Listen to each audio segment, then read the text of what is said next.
అందరికీ నమస్కారం.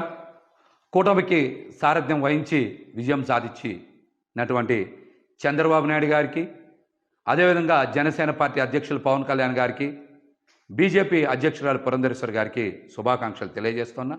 ముఖ్యంగా పవన్ కళ్యాణ్ గారు సుదీర్ఘ నిరీక్షణ తర్వాత ఎమ్మెల్యే కావడం, మంచి విజయాన్ని అందుకున్నటువంటి పవన్ కళ్యాణ్ గారికి నా హృదయపూర్వక శుభాకాంక్షలు తెలియజేస్తున్నా. అదేవిధంగా గత 2 రోజుల నుంచి చూస్తూ ఉన్నాం, జగన్మోహన్ రెడ్డి గారిని ప్రజలు ఆదరించలేదు.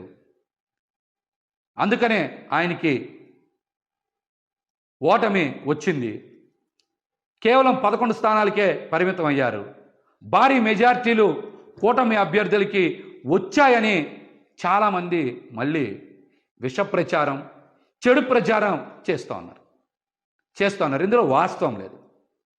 జగన్మోహన్ రెడ్డి గారు ప్రజల కోసం ప్రవేశపెట్టినటువంటి సంక్షేమ పథకాల్లో చాలా వరకు ప్రజలు సంతృప్తి చెందారు. జగన్మోహన్ రెడ్డి గారి వెనక ప్రయాణం చేస్తూ ఉన్నారు. జగన్మోహన్ రెడ్డి గారిని ఆదరించారని నేనైతే వ్యక్తిగతంగా భావిస్తూ ఉన్నా.